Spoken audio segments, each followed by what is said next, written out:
Hello, everyone. My name's some call me Ian, some call me Sage. I generally go by Sage these days anymore. But anyway, I'm here to talk to you more about TTRPGs, and I'm kind of experiment. I talk a lot with my hands. Like, if you tied my wrists together, I'd be silent. But I'm kind of experimenting a little bit because I've noticed that like when I do these videos, and, like my hands go everywhere, they get like huge. They look like they're just going to completely encompass everything. So I'm experimenting with different angles and things like that. But anyway, on task. So today's episode, I thought I'd talk to you guys about the OSR. So it's kind of kicking around ideas of like topics, and my one friend talked about fudging dice rolls, which, I mean, that's 3 minutes tops. I could put that on a TikTok or YouTube short, and it's not really what I do here. Um, so I was like, okay, what do I want to talk about? And I was like, what about the old school revolution, renaissance, resurgence? Yeah, I don't think anybody really knows what the R and OSR is supposed to stand for, but yeah, it's my copy of Hackmaster. You can see I'm currently reading. I am going through it. But anyway, and fudging dice rolls is one of those things that these books always seem to want to talk about. And it's so weird to me because, like, these dice or these games are fascinating to me. So my first experience in playing a tabletop role playing games, I think my first experience was Paranoia Fifth Edition. I think I only played one of those though. But my real first experience was playing MechWarrior. First edition of MechWarrior, I believe it was the first edition of MechWarrior. I'm not sure how many editions of the TTRPG there are. MechWarrior is predominantly a tabletop war game, but much like Warhammer 40k, it's had at least two tabletop role playing game versions of it. Played a lot of it, and the other one, and probably the longest campaign I was in those early days, was a Gamma World 2E. So, people talk about old school, like, I'm old school, like, I've played Advanced Dungeons and Dragons 2nd Edition. The game's not good. It's not a good game. I would love to recapture that feeling I had when I was 12, and me and my friend would go over to our other friend's house. The three of us would go to his house, and his dad would DM Mech Warrior or Gamma World for us. And like to recapture that feeling would be amazing. Unfortunately, it's not going to happen. I'm not 10 anymore. I don't know exactly how old I was when I first started playing. Probably around 10 is when I would first start playing Gamma World and um Mech Warrior and Paranoia. Sorry, I'm still battling, so I'm gonna be taking a lot of drinks. But anyway, so and like I understand why the OSR exists. It's the only OSR game I have on hand. I don't have my printout of Labyrinth Lord, and I don't have a printout of White Box. I have White Box on a PDF, but I don't have it printed out. Same with Labyrinth Lord. And it's the Hackmaster is the only physical SR game I have. I have a second edition set of second edition books, but I'm not gonna go upstairs and dig them out. They're in upstairs in my bookshelf, um, which is in my bedroom, which I can't really record in, or I'd, put it in the background, but I can't really record in because it's in my bedroom. My wife's upstairs asleep. I literally got off work, but so this idea of recapturing that feeling you had, I understand, but there's like this weird adherence to certain elements of these old games that I don't understand. Like in the book, they talk about dice etiquette in Hackmaster, and honestly, buy a copy of this Hackmaster. I believe mine's the third edition. Let me double check real quick.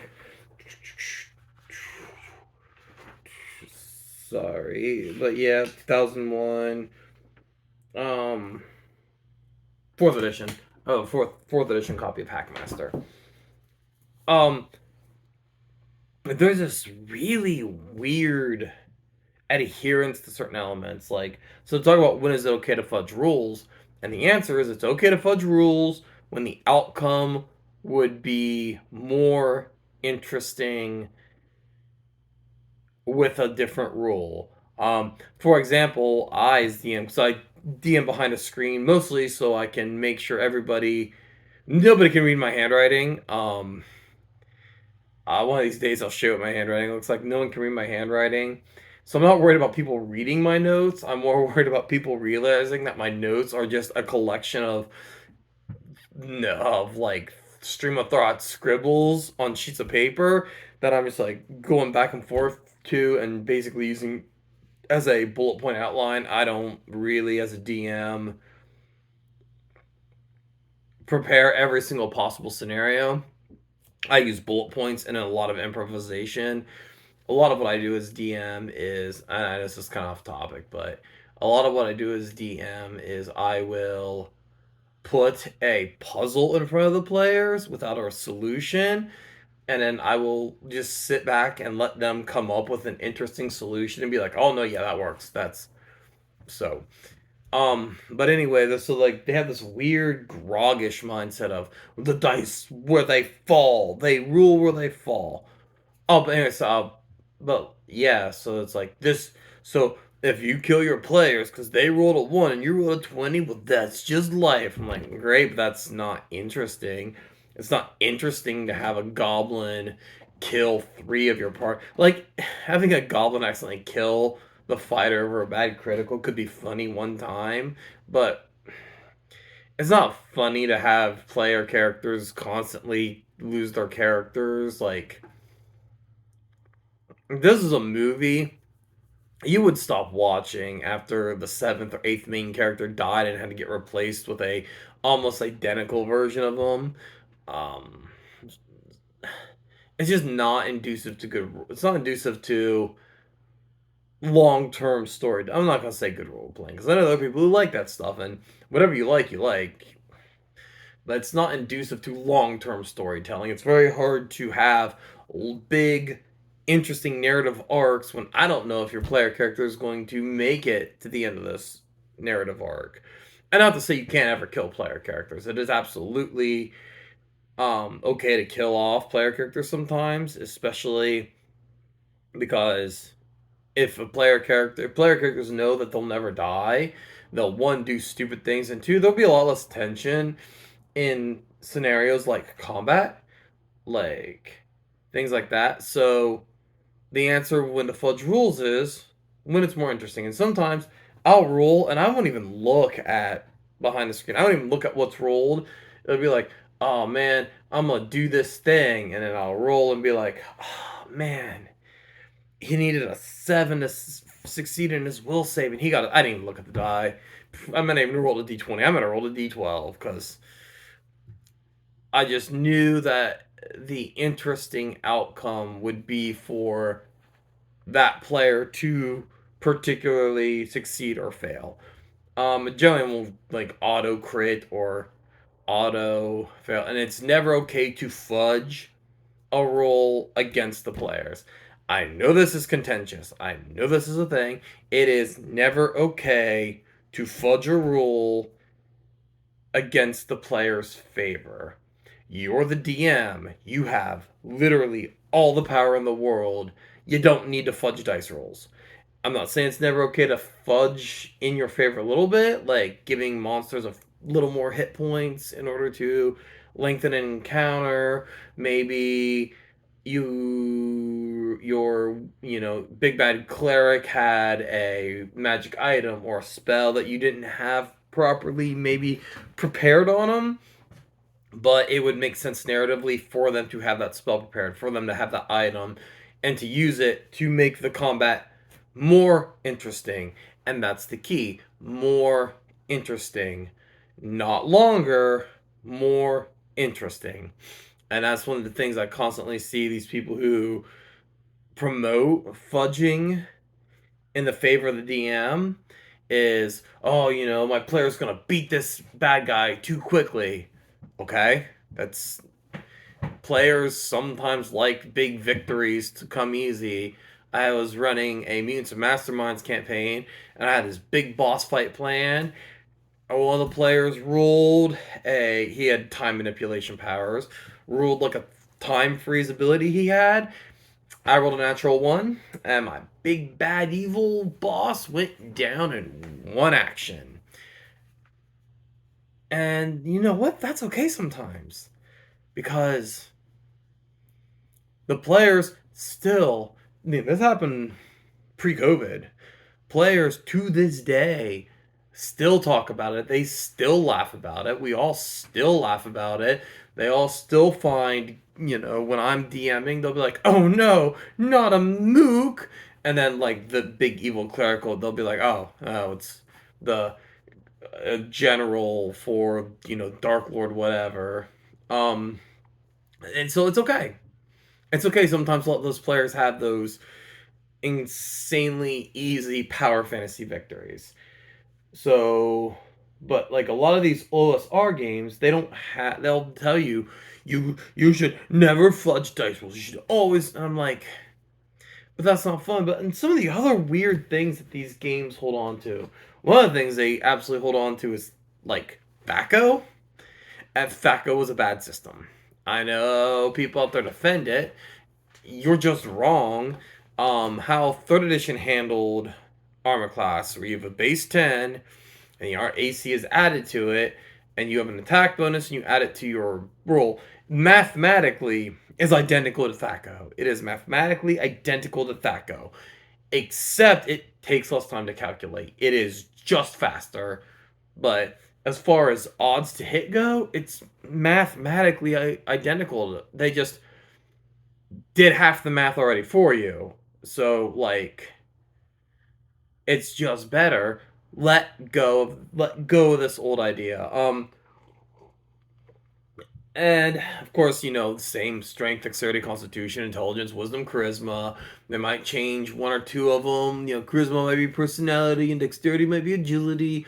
But realistically, it's the same. And the same thing. Oh, dwarves, if they're underground on a roll of a 1 or a 2 on 1d6, they can tell the incline. Like, is that fun to do this? Like, is there a point where that is a fun mechanic? Where you're underground and then you, the player, roll a 6-sided die, and because you rolled a 1, you know that you're going down 5 degrees?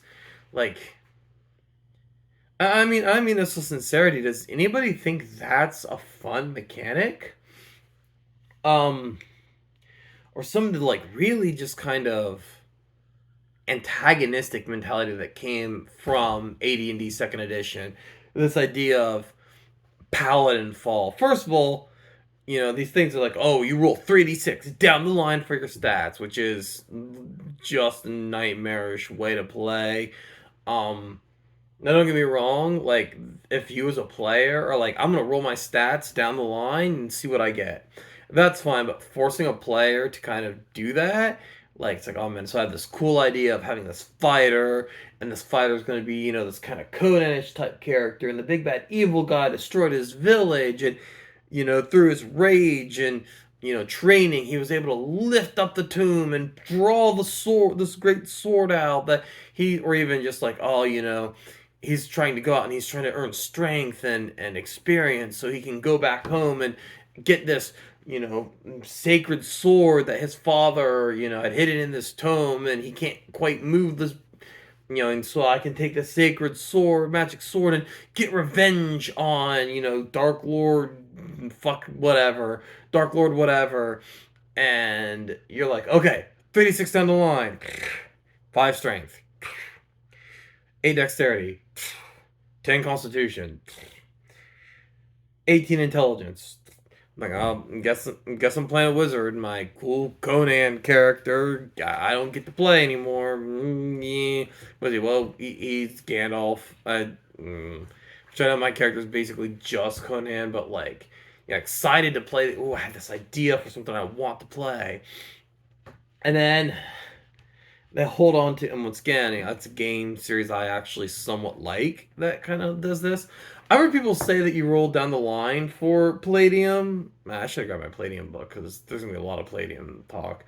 You roll 36 down the line for Palladium. I haven't seen in the Palladium fantasy book where that's like a codified rule. So I mean, I let my players assign as wanted. But like, but the idea of like stat requirements for classes is kind of weird. Like, yeah, if you're playing a fighter, you want high strength. If you're playing a wizard, you want a high intelligence. The idea that you on 3d6 down the line, meaning I don't have the opportunity to realign my stats.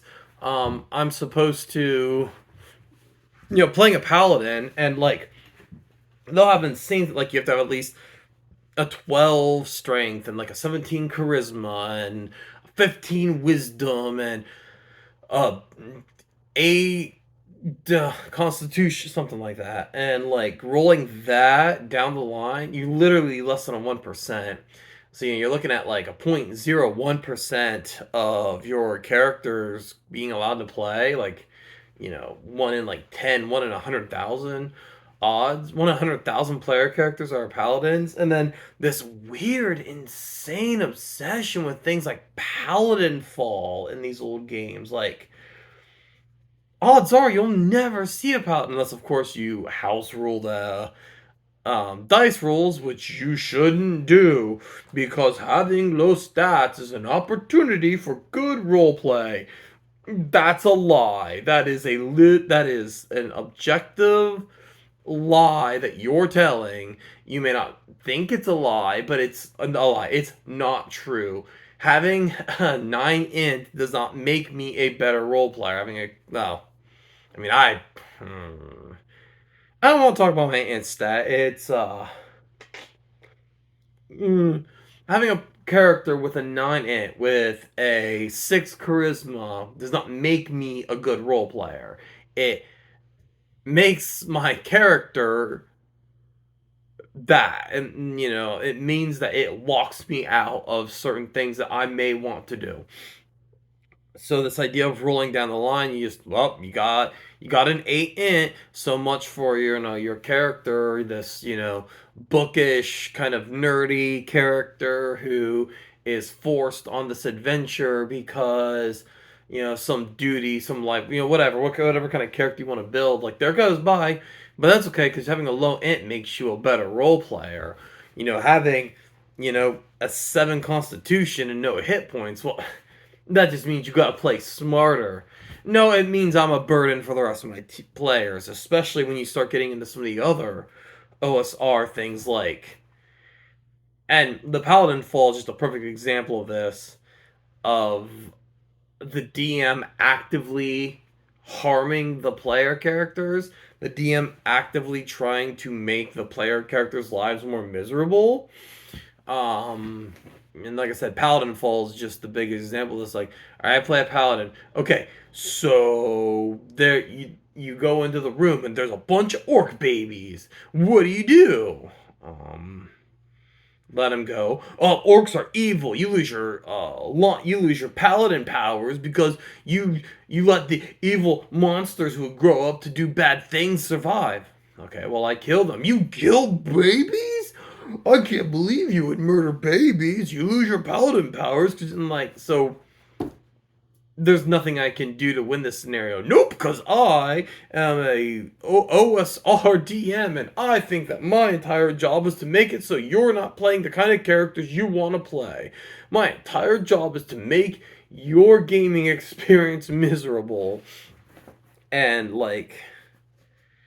or things where it's like, okay, you get certain magic items, and turns out like one of my favorite AD&D cursed magic items is the Amulet of Strangulation, where if the player character, puts on this amulet, it looks like a parapet of health, I believe. And so when you put it on, it immediately chokes you and you start suffocating. The only way to get rid of it is with a remove curse or a wish or a miracle, and like those are all fairly high level spells. Like, what cleric or wizard is just going to have those spells at the ready on this magic item? It means every magic item you take, you have to take back into like a town. You have to rest, and because in these games, they use the Vancian magic system, from I don't remember his first name, something Vance. He wrote a series of game books called The Dying Earth, and how magic worked is you memorized formulas, and then when you cast the spell you forgot the formula, so you have ooh ooh give me another idea for a video. I'm not gonna get into it here, but anyway, so you have, like, let's say, okay, you can give yourself 5 first level spells, 3 second level spells, and 1 third level spell, meaning that every time you get magical loot, you can't be excited about it because you got to take it back to town. Your wizard and your cleric have to now set those spells. Then you experiment with every magic item, because if you put that parapet of health that's actually a necklace of strangulation on in the dungeon, your character's just dead because it just deals like 1 point of damage until you die, and you can't cut it off, and it won't come off, and you can't snap it, and it won't come off unless this particular spell is cast. So your character is just dead. He's just dead. DM just killed your character, and it's not interesting. It's just not interesting. Like, don't be wrong, I think that cursed items can be fun. Like, maybe a blade, a really cool sword you get that you don't know is like bloodthirsty. So when you're using it, you kill a goblin, it's okay. But then you try to spare someone, and now all of a sudden the sword is like compelling you to kill this person, and it can make an interesting role play scenario, or like a mirror that when you look into it, it reflects some ugly truth about yourself.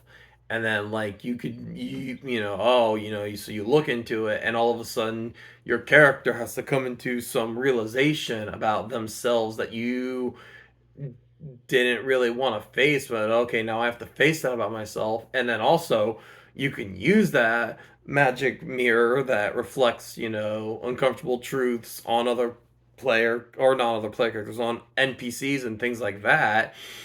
Like maybe a king who you're trying to show his actions, while maybe not evil or corrupted, and he has to face this truth about himself, and now it's become like a tool that your players can use to further tell a story about.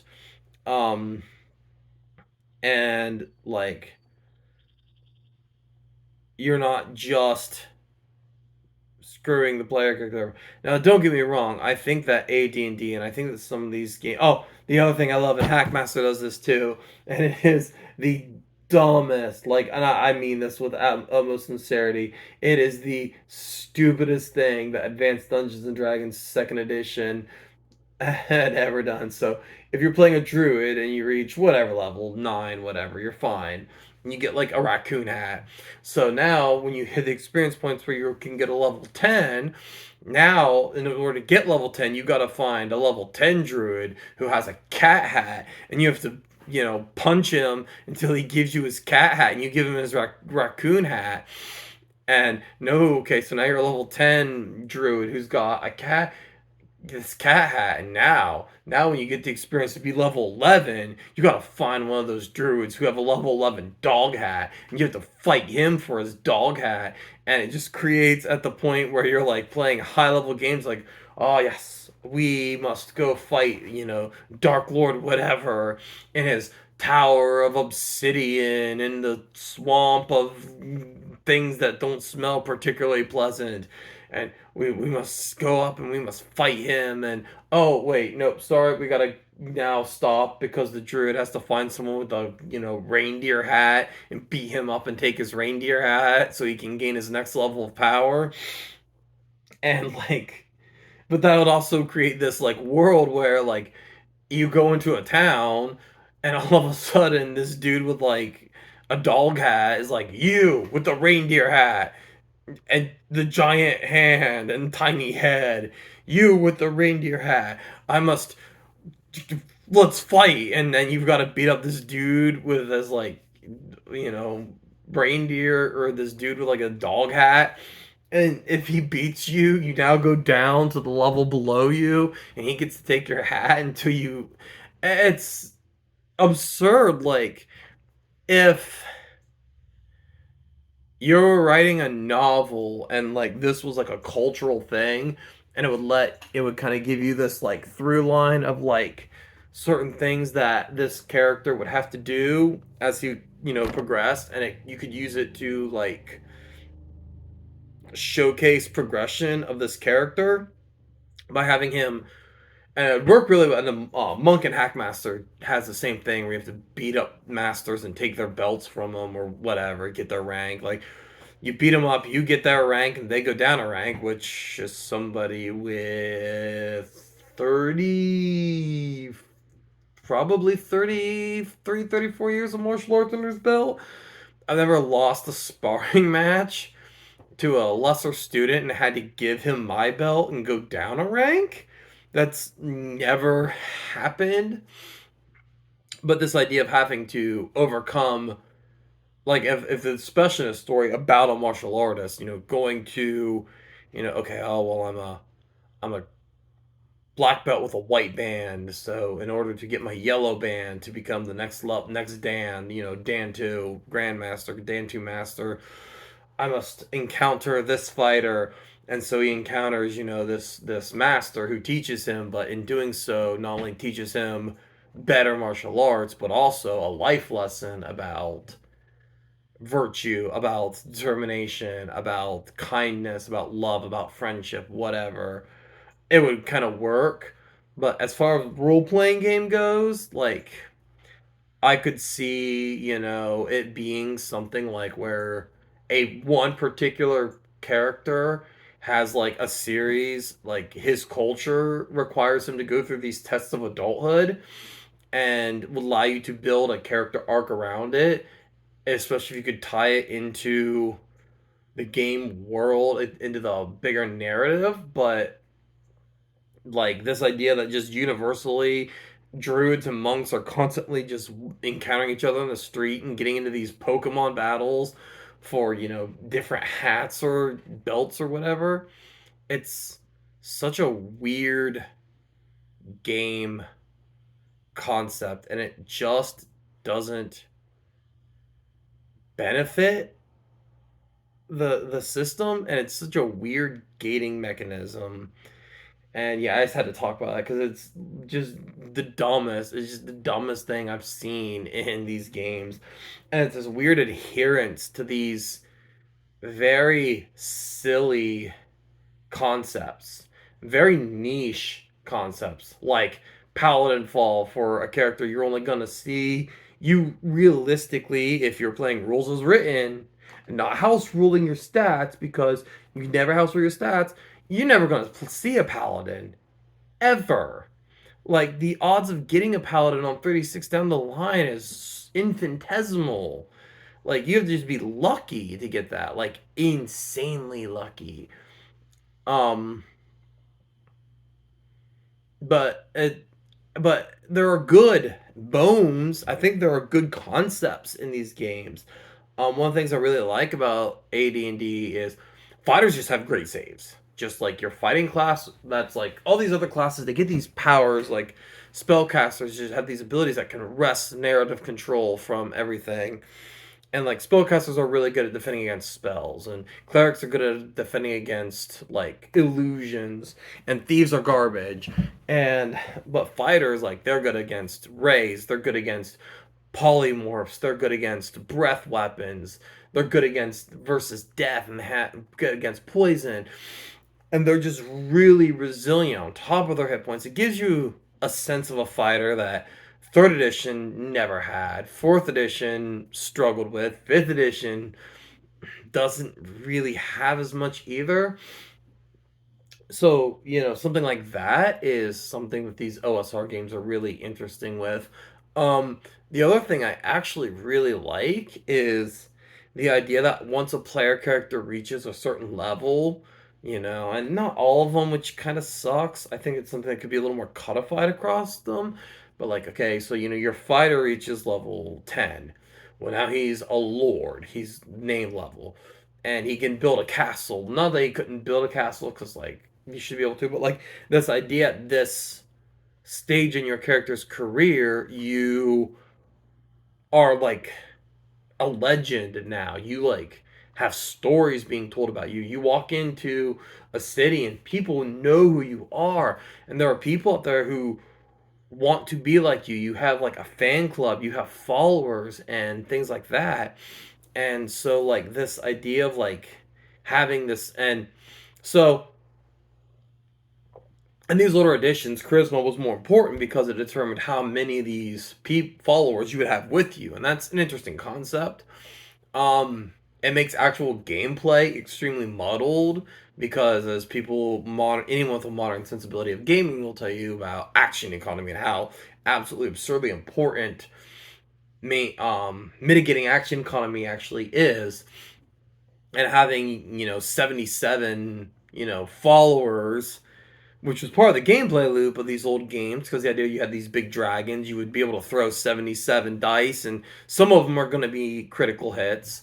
Um, but I like the idea of like at love certain points in the game and codifying it into the game rules that once you're level 10, people start noticing you. Codifying a game rules where you could have like a reputation stat like your role had, where or I Hackmaster has a fame stat, which is a point, kind of a complicated calculation, but like at level 10, all player characters have 2 plus charisma modifier to their fame, and it allows them to open doors. Now all of a sudden when you want to go see the king, you have the ability to throw some weight around.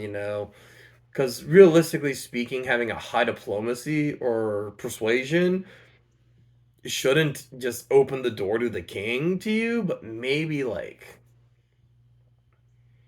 having a high fame status would, or like you could even just say, at a certain point, your social stats, your persuade, your bluff, your intimidate also to go up because people just know who you are.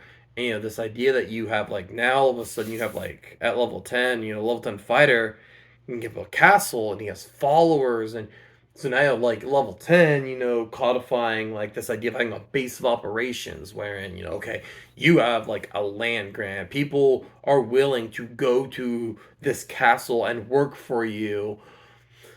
And something like that also could help with the money issue, especially since that's like a fifth edition thing. Is like you get like thousands of gold and there's nothing really to spend it on because they haven't really lowered the amount of gold you earn in accordance to like games like Hackmaster. You build your paying followers, because I've seen some people mention that in AD&D you get slaves, and that's not true. They are hirelings. They are you pay them. They are paid employees, and it gives you something like there are rules for not paying them. They'll just leave. They'll just be like, dude, if you're not gonna give me any cash, I'm gone. So like this idea give you something to do with your money. Like you could throw more money at your followers and like send them on tasks. Be like, okay, you know, I have, all these followers, and so it's like, okay, I want them to find me a map to this location where, there's supposedly a legendary sword. So you could do something, and then when you're done with that mission, depending on how good your followers are, paying more money to get better followers, they could bring you things. And I know that there's narrative elements there, but it could give the players the sense that their level, their fame, their status is opening doors for them that may not have been opened for a level 3 or 4 character. Um, and like the idea of like having these skills that are exclusively thief skills are nice, but the games don't really handle them because it's like I have 22% chance to pick locks. Like, yeah, it doesn't actually really help. That's really, really low for a dedicated thief. But, it's hard to like really quantify what's a good number because like if the numbers start high, there's really nowhere to go as you level, but if they start low, then you basically are just dumped with a bunch of useless class abilities that aren't really going to do anything for you. But at the heart, I do think there's it's just so weird to me how much of the like interesting things they're willing to ignore or discard, and like how adamant the OSR is on these very old, very archaic, and in a lot of cases very toxic mindsets. And it's like, no, no, no, no, no, this is the way it was played when we were kids. And first of all, it wasn't. I'm gonna tell you right now, they house ruled the hell out of these books to make them playable. And so, and a lot of what it is kind of funny is the things they deny are like things that they probably were house ruled out of, because it's like, oh well, the proper way to play Advanced Dungeons and Dragons was with everything the same except for these three house rules we made. And like probably more house rules than that. And the idea that the DM never fudged dice is okay, man. Like I know, like when you were 13, you thought the DM never fudged your dice rolls, but the DM fudged your dice rolls. And like all you guys who rolled 36 down the line, how did you guys roll your paladins? Like you're gonna tell me that you just happened to roll those perfect numbers in that perfect order?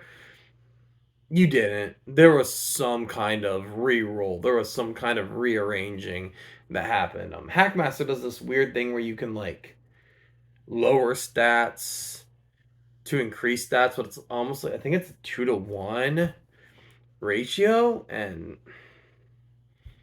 that's just not good. And like I said, the idea of having the idea of bad characters being good role playing experiences. And no, on the other thing I always see is like if your character dies, you're supposed to start back at level 1. So like these level 8 characters are going around like their level 1 buddy, and which means that all those level 8 characters are doing is hindering their game in order to make sure your garbage ass level 1 goon doesn't die. And like that's not fun. There's no fun in that. And I think that there could be something to be said about punishing a character that dies, and because that would make it so, because I've seen players view their characters as just disposable and then just throw a character off a cliff. Oh, well, I'm just going to reroll a new one. So like the idea that there should be some kind of punishment, like maybe reducing the next character's stat, one random stat by one, or something of that nature, could be useful. So once again, I think there's an idea that is good in the OSR, but they are just these weird grogs about like how everything has to be done the way AD&D did it. And no, the AD&D second edition was not a good game. It just wasn't. It was just poorly designed. Not poorly designed. It was archaically designed. And so like uh, take modern elements. So like I talk about BattleTech because BattleTech was where I cut my teeth. And so me and my friend are designing a BattleTech like game, but we are trying to incorporate a lot more modern elements of design, a lot less roll randomly for stats, a lot less um like rolling Actually, I think BattleTech just straight had no. They had a priority system that was nice, but the big thing that I get rid of BattleTech is hit locations. Hit locations are a nightmare because you're like attacking somebody. It's like, ha, hit your left arm. I hit your left arm. I hit your left arm again, and I'll get some kind of advantage. I hit your right leg. Okay, so now I hit your torso, and now I hit your. And I'm like, it serves to greatly expand um combat into this weird slog. And even if you were to keep somewhat pull those numbers in somewhat, you still get this thing where you're like, okay, I hit a target, let's say I hit the arm and I didn't do enough damage to actually stop it, but if I hit it again, I will get an advantage. They will lose a they will get a penalty to their accuracy because I hit their arm enough to injure it. And now 3, 4, 5 hits, and I just scatter head, right, and you're like, okay, I need that left arm, I need that bloody hit, I need that head hit so I can do something. And it's a very feel bad mechanic, and I'm not going to get into too many rules, but instead of having hit locations, I have you get hit and you take a random wound, which still kind of creates that chaotic, like, oh, I took that hit and now something happened and I get this penalty, but it stops the whole thing where you just like pepper somebody all over their body. Um, if I'm not mistaken, Chaosium has a similar system where you have like left arm, left hand, right hand, left leg, left foot, right foot, upper body, lower body, head, and it's like, all right. And not only that, as a player, you're trying to track 6 to 10 hit point trackers. It's it's a slog of a system. And yeah, I know being in an actual fight, you're not, and when you get hit, you're not just getting hit in the same spot over and over and over again. And certainly the idea of a random hit location is something I think is interesting because, if you're in an actual fight, the idea of cold shots to the head, constantly aiming at the head, isn't really a thing you do in a fight. Because if you do throw nothing but hooks to the opponent's head, they're just gonna throw their guard up, and your attack's gonna be useless. But in an actual fight, like if you're a boxer or you're a mixed martial artist, yeah, you have intents of what you want to do. I wanna, I'm gonna try to get their guard down so I can get that hook in their head. But if they throw that kick and you catch that kick, you're not gonna let that go. You're in an MMA fighter. If they throw that kick and you catch it, you're not gonna let that kick go to go back to your strategy of throwing hooks at their head. You're gonna pull them in. You're gonna take them down. You're going to, you know, do something with that advantage that came to you. You're going to take advantages as they come, and that's the idea of how combats work with hit points. Is hit when you take a hit from hit points, you're losing combat advantage. I'm going to do a whole video on hit points and damage systems because, oh boy, the OSR have a bad habit of HP equals meat, which is once again so silly. It's not even something that was in old school Dungeons and Dragons. Hit points have never been, but anyway, that's another discussion. But it's the idea is, when you take that hit, it's not even necessarily the dude stabbed your arm. You could still take damage in a full block because they hit you, and that hit on against your shield, rattled you, it stunned you. You're losing advantage. You're getting tired.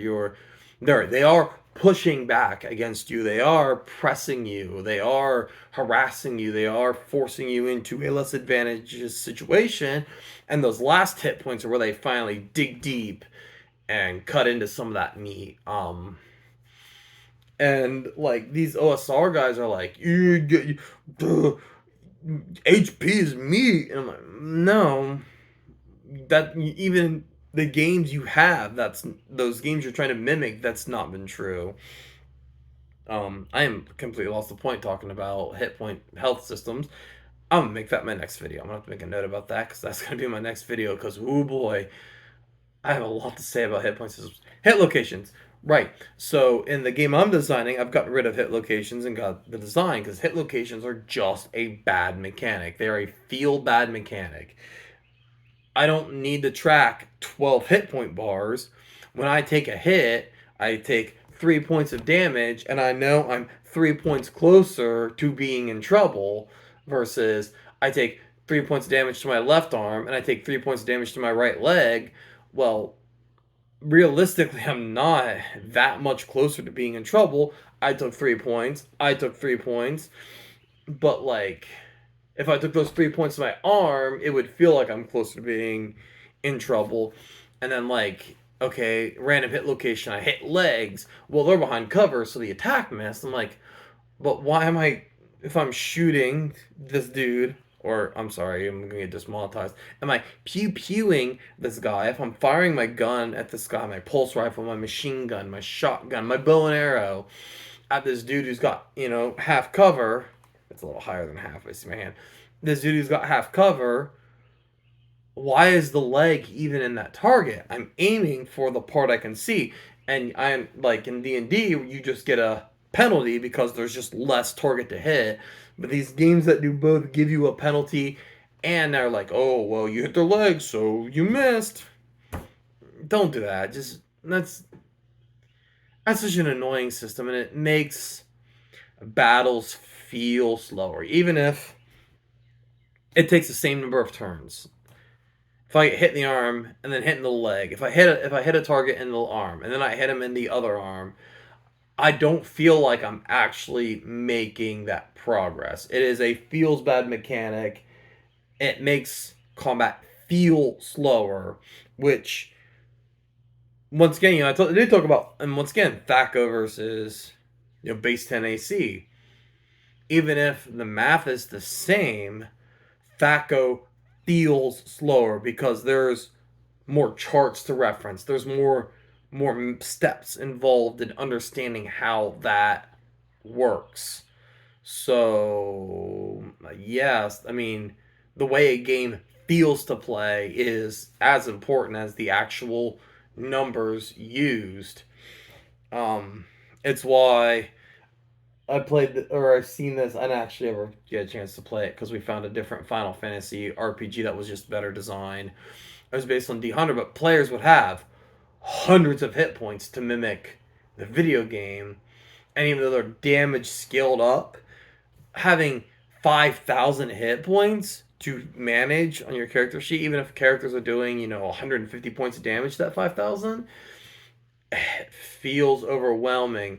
Now, in a video game, when you hit that target and you see 150, it feels more epic than 6. But I have a computer doing all the math for me versus having to track 5,000 hit points on a sheet of paper. Um, which makes the game feel faster. It makes the game feel better. One of the other things, and the last thing I'm going to talk about when my rant about the OSR is varying experience points, which is such a weird concept to me. So it'd be like, okay, a thief becomes level 2 at 1,200 experience points, but a wizard becomes level 2 at 2,000 experience points. And it creates this weird imbalance. So, like in D&D 3rd Edition, you had what was called a challenge rating. A monster would have a challenge rating of 4. And what this meant was this one monster should be a challenge, but not a struggle to defeat for level 4 characters. If the CR was 5, it would be a challenge. The CR there was a lot of weird fuckery with the math of the CR. It wasn't a perfect system, but like, how do you determine your players' combat readiness when one's level 5, one's level 3, one's level 8, one's level 2? And like, even you make the argument that the other thing is like a level 11 fighter would be the equivalent of a level 8 wizard because wizards are just OP, they've been a problem since second edition and become more and more of a problem. Another video. I'm gonna make a note of that one too. Magic in these role playing games. I don't know, because I'm not sure they'll make a full video. Anyway, but like, but it also feels weird to have such variant levels in the D&D party, and it could just be because of how much I've played post third edition. Third edition was the first game I ever DM'd, and like D&D third edition slash Pathfinder is probably what I've played the most of when it comes to D&D. I don't like third edition and Pathfinder. I think they're not great. They were great systems in 2000. They're not great systems in 2024. But it could just be that it's a weird feeling mechanic, and I guess like as a DM, you could make the argument that a monster's experience point level total would be like, okay, this would be for a party with 8,000 experience points, and even though the fighter might be level 5 and the wizard might be level 2, it'd be like, okay, but there's still that equivalent of experience. And also the weird thing about wizards, solo XPs, while I get XP for killing the enemy, and fighters get XP for beating enemies, and thieves get XP for picking locks, and it just creates this weird differa where, like, so let's say your DM is really, really action oriented. So the fighter gets like extra XP for beating enemies, then the thief gets some XP for beating enemies, but there aren't nearly as many doors to unlock or pockets to pick. So the thief is just inherently going to fall behind on experience because of the way the DM plays. Or a DM who is more focused on, exploration and puzzles, the thief is going to earn experience faster because he's going to be sneaking, he's going to be scouting, he's going to be picking locks, he's going to be searching for traps, he's going to be disarming traps, and the fighter will have less combat experience. So his experience pool is going to be inherently be behind the thieves, and you create this situation where like these characters aren't properly even experience point wise balanced against each other. That's an easy fix. That's just doing what I've done in Palladium, which is just, all right, you guys beat this mission. Everybody gets, 3,000 experience points. And, oh, okay, well, I've leveled up, but I still haven't. And they're all pretty much the same level. Basically, all level 3 in the game I'm running now. But I'll be interested to see where it goes. The experience point totals vary more and more. But anyway, yeah, so I think that the OS, and in conclusion, because I never really know how to end these videos. Endings are always been awkward to me, but the idea of having the OSR, I think you guys in the OSR, I think there's a lot of good that you guys should be doing. I think there's a lot of good ideas. I think you guys have a strong skeleton, but you guys need to chill out on some of the toxic crap, and you guys need to be willing to throw away some of these sacred cows that you guys have, like Paladin Fall or um 3d6 down the line, low stats being good role playing. That's not true. That's never true. Good role players are going to role play a good character whether they have a 16 intelligence or an 8 charisma or an 8 intelligence, and bad role players are going to role play poorly whether they have a 16 intelligence or an 8 intelligence. That's just how it is. People are going to role play at the level they want to role play, and having messed up stats isn't going to change that. It's just going to lock people out of playing the kind of character that the character they have imagined in their mind. But anyway, this has been my message to the OSR. You guys, let some of this crap go. It's never going to be 1991 again. It's never going to be 1984 again. Those days are long behind us. Learn from modern gaming. Learn from, quick and dirty combat. Learn from, level to, learn from, balanced characters, from balanced stats, from, balanced importance in these things, and Stop being so fucking mean to your players. Just stop that shit. It's not good for our community. Our community has enough toxicity as it is. Our community has enough negativity as it is. Our community has enough bad players as it is, and it has enough of a bad reputation as it is. Don't encourage it. Do not create character flaws that are lecherous, giving characters bonus points for being that creepy dude who makes the female players uncomfortable. Don't reward players for doing that. GURPS. That's GURPS. You know, don't reward players for stealing from other players. Don't give the thief bonus experience point because he stole the fighter's family heirloom.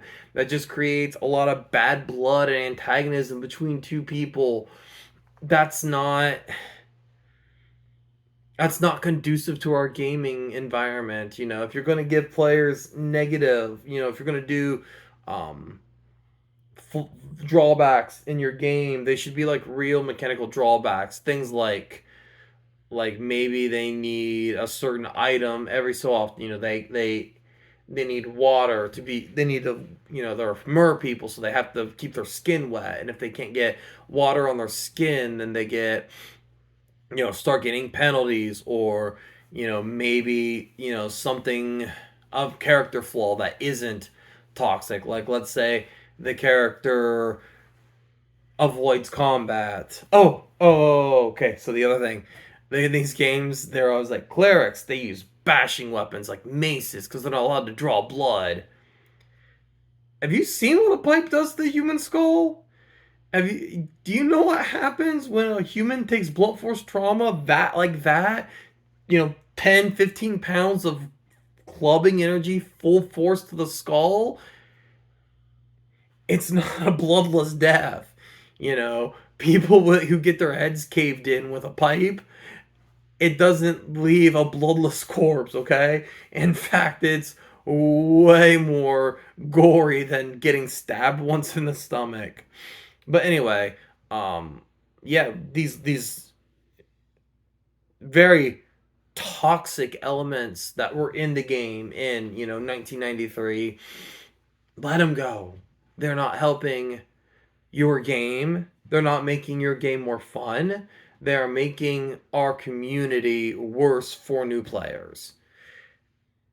And considering that you're trying to recapture that feeling you had when you were 13, when you were 10, and your uncle got you and your brother and your three friends together and played Dungeons and Dragons with you, or you would go over to your friend's house. You got excited on the weekends because this Saturday you got to go over to your friend's house. You and your friend would go over to your third friend's house, and his dad would sit there with you, taking time out of his busy schedule, taking time out of his life to take a bunch of snot-nosed little brats and bring them on an imaginary adventure of fighting robots and mutant animals.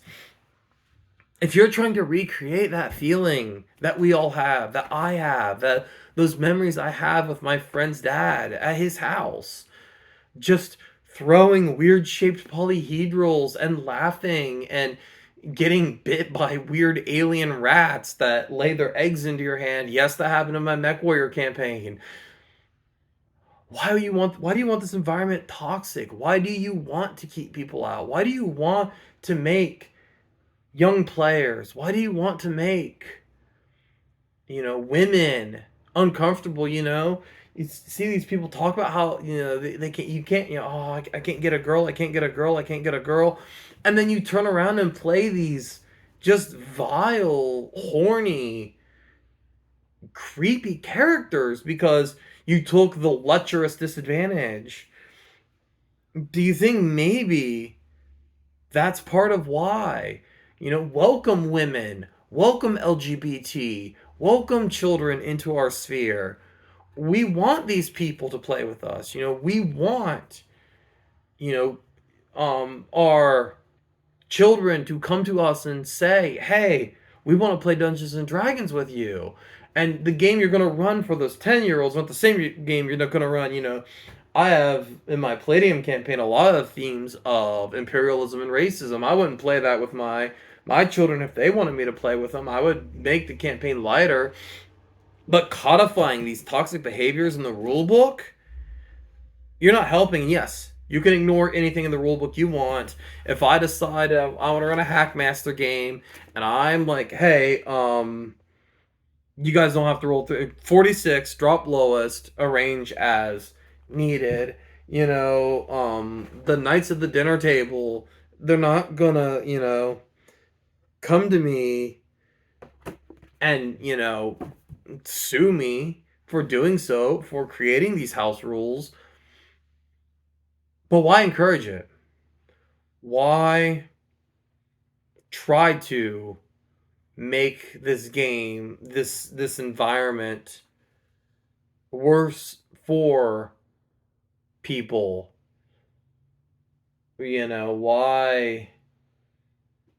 Why keep all of the evil races like Drow and Droger? Why keep them dark skinned in these games and making people of color uncomfortable?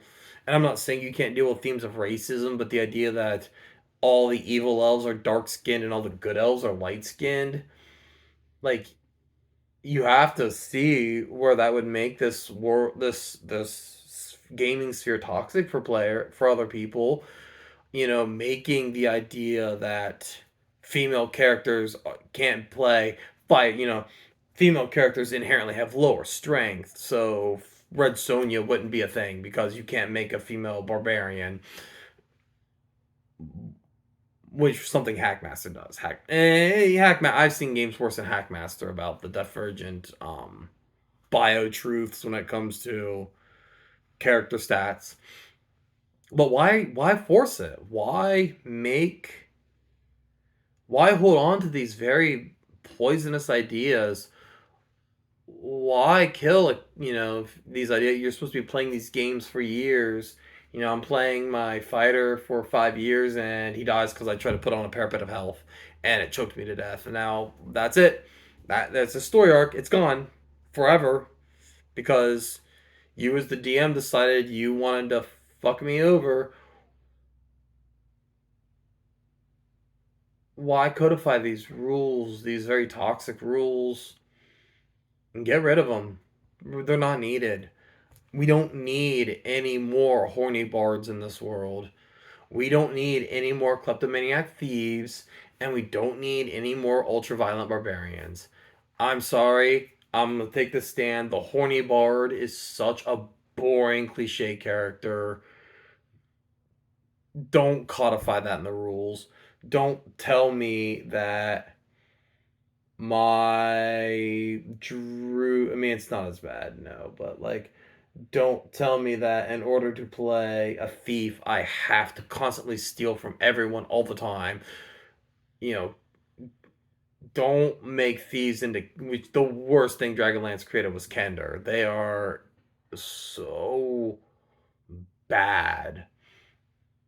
Don't tell me my thief has to be a kleptomaniac, okay? Maybe I want to play a noble thief. No, because stealing from party members gives you bonus experience points.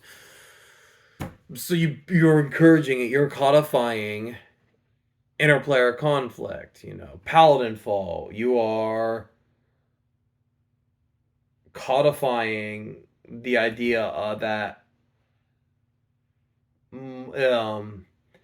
difficult moral choices have an absolute rule followed by some arbitrary player.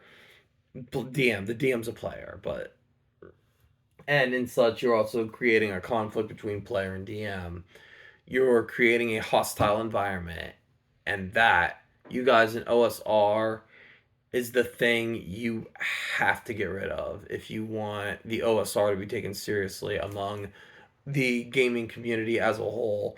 Among these players, and we get so upset at people, these major D&D people, like, man, I don't know if I should say names, but like, for supporting this company like Wizards of the Coast, who once again, and I will not stop banging this drum, they did a corporate version of swatting. They sent armed soldiers, men with guns, to a kid's house because he had a piece of paper with pictures painted on it. He had pieces of paper with pictures painted on it. Men with guns. We cannot forget the Pinkerton incident. But we also have to understand that, like, these the OSR is making things just as toxic for the rest of us. So guys, if you want to be taken seriously within our sphere, you have to stop the toxic behavior. But anyway, I think next time I will talk about health systems and happy gaming.